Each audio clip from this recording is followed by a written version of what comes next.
Brian Wilson, Mary Catherine Ham, Brian Neiman, today's newsmakers, and you, the Morning Majority. 105.9 FM. AM 630. WMAL. 7:37 on the Morning Majority. Brian Neiman, Brian Wilson, Mary Catherine Ham here in FM. And we have a head of state with us this morning. The president of the Czech Republic, Vaclav Klaus, I'm trying to get all my syllables correct. Right. Is here. He gave a speech to Competitive Enterprise Institute, so he's in town. How are you doing? Well, thank you very much. Thank you for being with us. Thank you. I'm ready to answer some of your questions. I wonder sort of what the view is from Eastern Europe on the European Union crisis going on right now. Where do you see this headed, and how much trouble is everyone in? You know, we are not responsible for the EU crisis. Right. That's my first point. We definitely wanted to be, after 40 years of communism, again a normal European country, and now it means to be member of the EU. So we joined the EU, but many of us didn't join the European Monetary Union, and the problem is not just in the EU. The problem is basically in the higher degree of integration, which is the European Monetary Union, and that was a totally wrong project and created the mess which all of us just see. Mr. President, again, thank you for being with us, but I'm curious, do you think that the EU survives, and does the euro survive as a viable form of currency? Well, first, I think that some idea of the European integration, which started in the 1950s, will definitely survive. The issue is whether the methods, the various institutions, the various arrangements will be in the future the same as they are now.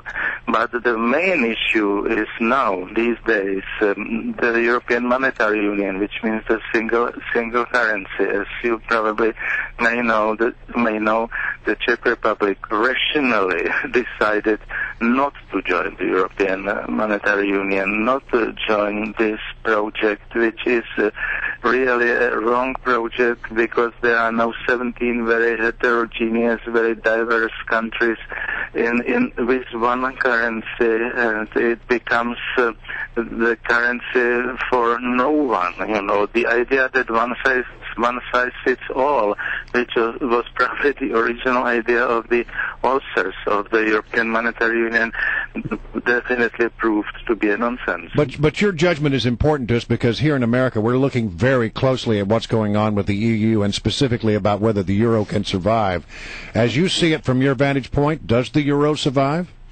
Well, that's one thing is to discuss the costs of keeping the Eurozone together. That's one issue. And I know and I see that the costs are enormous, not just the fiscal transfers, which a lot of money moving from one part of Europe to another, but the general economic stagnation, very slow economic growth, if not a stagnation. So those are the enormous costs.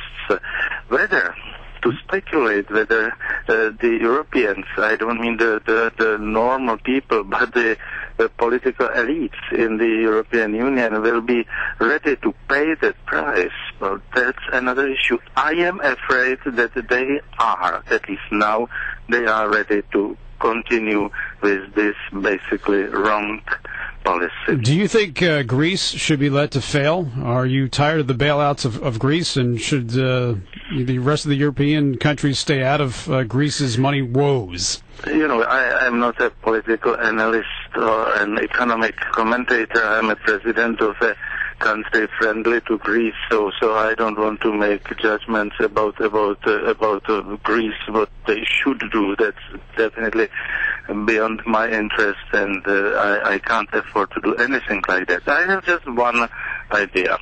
I used to be Minister of Finance and then Prime Minister of another monetary union. It was not called monetary union, but of another monetary union called Czechoslovakia. Mm-hmm. And in the moment when simply the country was divided. Slovaks wanted to go alone. So we wanted to keep the currency. We wanted to keep the monetary union, even without a political union, without a common country. It lasted just 2 months, and then we dismantled the common currency, the Czechoslovak crown, and I must say I was one of those who orchestrated that fact. And when everyone is now saying that it would be a disaster for one country to leave the Eurozone, it's a total mistake, because we succeeded in dividing the currencies in the former Czechoslovakia into two parts very smoothly without the slightest problem. Mr. President, I wanted to ask you about a controversy in the recent week about Prague's first gay pride parade, and an aide in your administration had some controversial words about it, calling it part of a monster called multiculturalism. You've been a great fighter for freedom in the post-communist world. Is the freedom to have a parade like that part of that mission, or what's your position on that? You speak about multiculturalism, basically, or? Well, is a gay pride parade part of that movement? Well, what are your thoughts on that? Well, we are really a free country, and I don't mind anybody's parades. That's not the problem, and our constitution and our democratic arrangement is such that the people are free to do what they are doing.